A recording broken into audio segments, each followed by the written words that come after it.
theme music. Every good hero should have some. That's right, every good hero should have some theme music, and when you hear that music, what time is it? It's Online Big Blue time. Talking everything Giants, talking everything sports, bringing you the best in New York Giants sports, talking entertainment. I want to talk about Monday's OTAs. I want to talk about what I like to refer to as the Daniel Jones, Patterson Gimel Bigfoot film that we saw on Instagram. I got to jump right into this because I just think it's so funny. It just, you think fans are some fans, and I'm gonna preface this entire statement with two things. I think I've said this a million times, we only succeed if Daniel Jones plays and Daniel Jones plays well. But I'm also still going to point out people's deficiencies.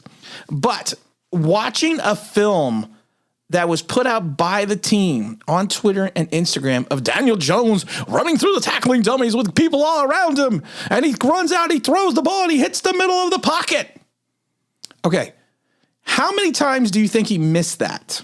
Just out of curiosity. How many times do you think he missed? How many times did it take for the Giants in-house media department to capture that footage to put out on the net? So the little Twitterites can go, oh, look at everything's going on with Daniel Jones. Dable's coaching him up. Do you honestly think he's never run that drill before? Do you think that Brian Dable has invented something anew for this drill? You think no other coach in the entire history of the league has run a drill similar to this? But Brian Dable's coaching him up. For 2 years, I had to hear about how Daniel Jones bulked up. He turned into the Hulk. And then I had to watch another video 2 years ago with him running around the cones in the dome. Look at him. He's working on his pocket presence. Then we had another video earlier this month where he's also doing some cone drills. And people are like, look at him again. He's gaining pocket awareness. It just makes me cringe because I think there's two groups of Giant fans, and I think the one group is larger. There is the intelligent Giant fan, the people that listen to this show, the people that understand not only Giants, but football. They understand the game. And I would say that's probably 95% of the fan base. And then you have the other part of the fan base, who are the content creators, who are the people on social media, who are the younger fans that don't know any better, that think anything you put out there in the sphere is what is going to occur. You think no bad quarterback in the entire history of the league has run that drill well? You think Tyrod Taylor did not run that drill well? No, that was put out by the Giants in-house media department to create a buzz about Daniel Jones and to give the Giant fan base a peek of what they're working on. It doesn't mean he's going to improve as a quarterback. It doesn't mean he's going to get any better. It doesn't mean that at all. All it does is just show you that he's working on the drill. So you know what? Give the kid a break. Because of the fact, I'm going to tell you this. If Daniel Jones starts tanking 3-4 weeks into the season, the same people that are creaming over this video of him running a drill around tackling dummies with two guys around him, which was probably choreographed, they're going to be the first ones on his ass to bench him for Tyrod Taylor. So give the kid a chance. Give him a break. Don't hype him up to be the Messiah for the fourth year in a row, only to have a letdown. And I think that is seriously the problem with our fan base. It really is. And like I said, it is a small segment of the fan base. Now, there was a great article out in the New York Post the other day about how Daniel Jones has been taking better care of the ball, how his annual percentage of interceptions passed per attempt and his fumbles have gone down exponentially. His pass per interceptions per attempt went from 2.6 to 2.2 to 1.2. His fumbles per 17 games, his fumbles have gone down to 24.8, 12.1, 10.8. You know, and so has his turnover-worthy play percentage went from 5.5 to 3.1 to 2.7. But they all say the same thing. It's been limiting his aggressiveness. Well, here's the interesting part of all this, especially when they break it down to the next gen stats. You lose games as an offense by turning the ball over. You win games on defense by creating turnovers. So the problem is you need to find a happy medium, a mindset. You need to be aggressive, but protect the ball at the same time. You need to take your chances, but understand the opportunity and understand the game situation when you take these chances.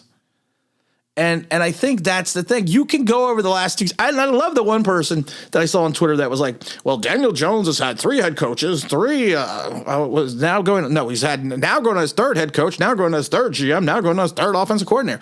Does anyone possibly think the reason for the first 3, those first 3 situations Daniel Jones might have played a role in that, of coaches getting fired, of general managers getting fired, of offense coordinators getting fired? Does anyone think of that? Am I the only one that thinks that?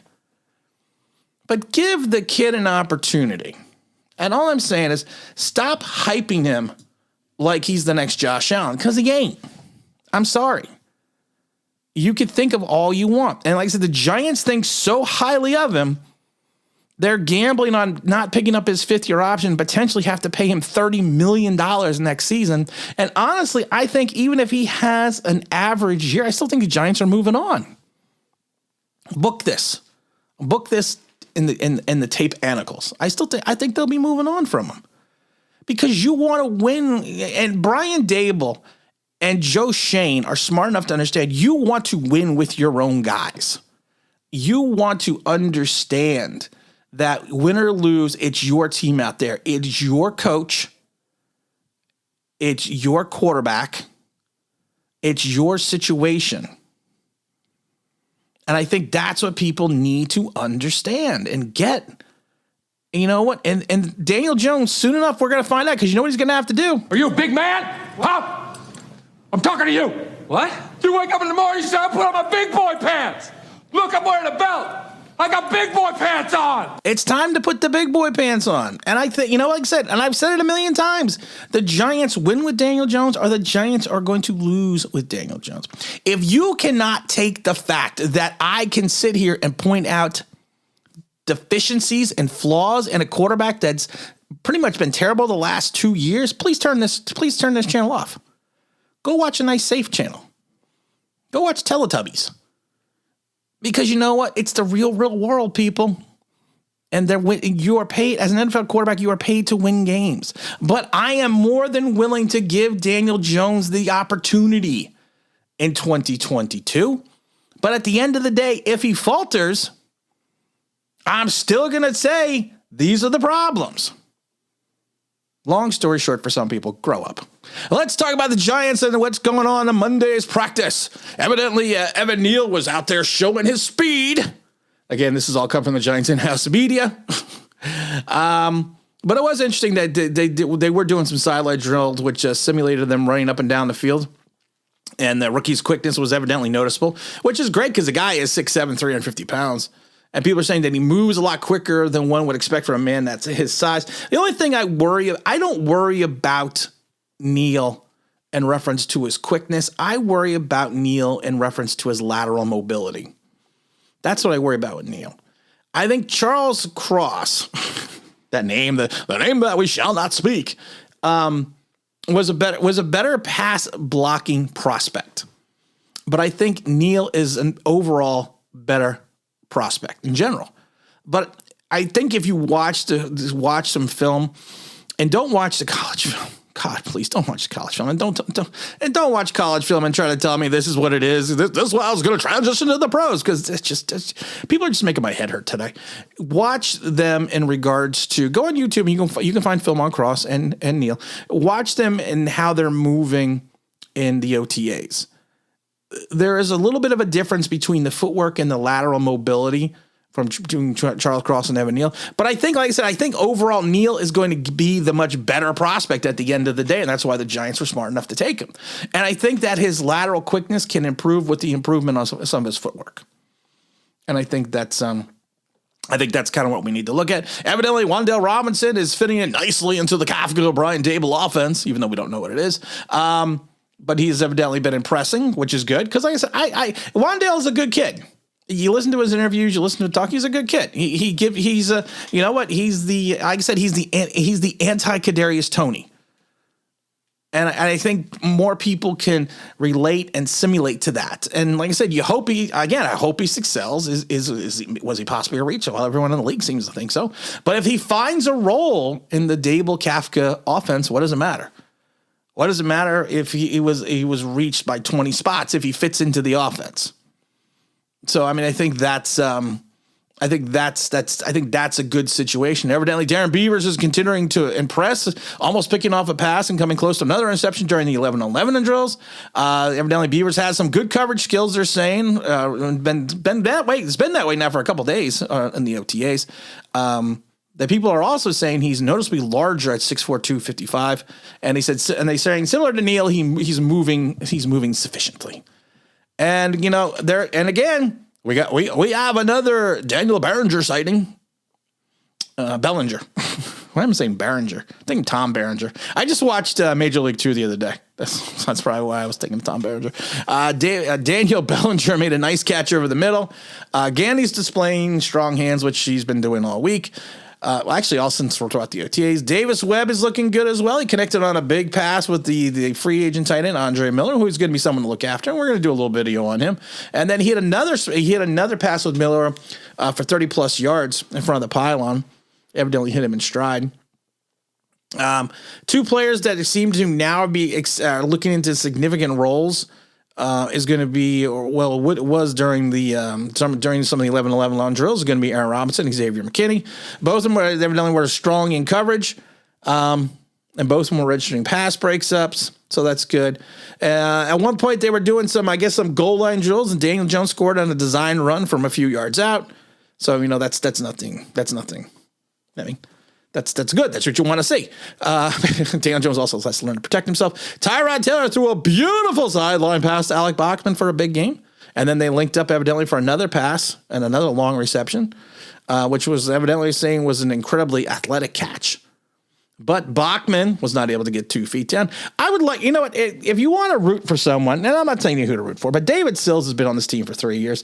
Let's give Alex Bachman some of that Victor Cruz 2.0 momentum. Maybe he can work on something. Darius Slayton's evidently having a nice OTA as well. He had a nice touchdown or a short touchdown from Daniel Jones. So I think that's good. So you know what? It's interesting. It's fun to see what's going on with the Giants. It's fun to see everything that's transpiring. So you gotta just keep going on from there. So evidently Kayvon went red. Also, he was added to a players wearing the red jerseys.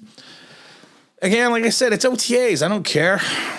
Maybe he tweaked something when he's throwing out that first pitch, when he's throwing out that rocket over first pitch. I don't know. We got to say it doesn't matter. It's OTAs. It's OTAs, guys. We're going to get concerned when we get into mandatory minicamp, when we get into training camp. But let's not worry about these things. Let's just have fun.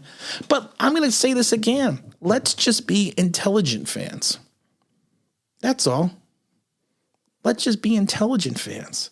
Let's just stop. Doesn't anyone notice this? I feel like I'm taking crazy pills. Let's notice when people are overhyping things. It's because they have nothing else to talk about. And a lot of times they just don't have the football acclimate to truly understand the game. And like I said, I'm talking about maybe 5% of Giant fans. I think the other 90%, like I said, I think we're still astute fans. I think there's a large segment of the fans that understands the game, understands the sport, and understands what the Giants are trying to do, and they're not falling for the BS and falling for the hype. And again, this dance ain't for everyone. It's only for the sexy people. Same as my videos. And again, this is Tim with Online Big Blue, bringing you the best of York Giants sports talk entertainment. And as always, if you could like, maybe subscribe. If you ring that bell, you think it means that'd be awesome.